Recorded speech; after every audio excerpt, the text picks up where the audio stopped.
For more on the protests in Ukraine, I am joined by F. Joseph Dresen, who is a program associate at the Wilson Center Kennan Institute. You know, U.S. Secretary of State, Assistant Secretary of State Victoria Nuland met with President Yanukovych on Wednesday and said that there is a way out. But is there a way out, and what can he do to get there? Well, it's a very difficult way out for President Yanukovych himself. He has backed himself into something of a corner by turning down this EU association agreement at the very last moment. And as a result, he's sparked a lot of protests and lingering resentment towards the current Ukrainian government. It's a difficult way out for President Yanukovych. He has to try to fine line between getting the demonstrators to leave the square, but at the same time not cracking down with violence that could foment more unrest and more violent unrest. Which some people say that he already has, because there was talk of, you know, trying to quell some of the anger. We're not going to use force, and then we saw what happened there. What do you make of the decision for the police to actually stand down?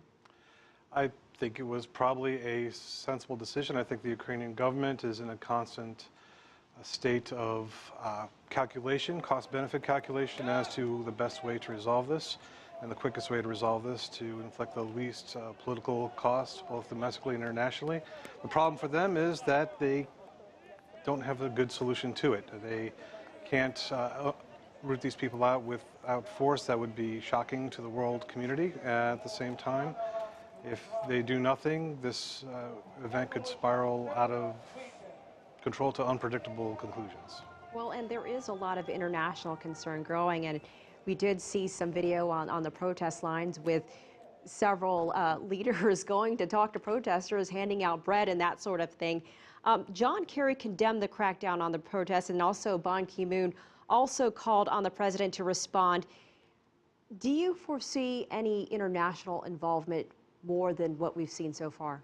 I don't think you'll see anything beyond statements of support for peaceful resolution from both sides, by the way, you know, from the protesters and from the government.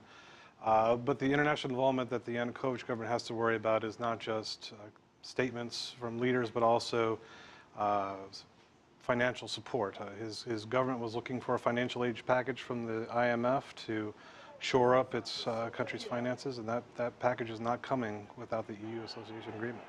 What do you see happening there in the coming days and weeks? How do you see this play out? It's difficult to predict, especially the future, as the philosopher Yogi Berra said, but I would imagine that the protests will linger on for quite some time. There will be thousands of people on the streets in Maidan. They have practiced at doing this from 2004 during the Orange Revolution, but there isn't quite the stake there was in 2004, the protests of the presidential election at the time. There isn't quite the deliverable that a government can deliver at this point. Yanukovych is the elected president of Ukraine. He's not going to go anywhere just because they didn't sign a trade agreement. At the same time, who knows? They have to come to some sort of compromise, and we'll see what shape that takes. All right. F. Joseph Dresen, we appreciate your time. Thank you so much for joining us here Glad to be here on this show.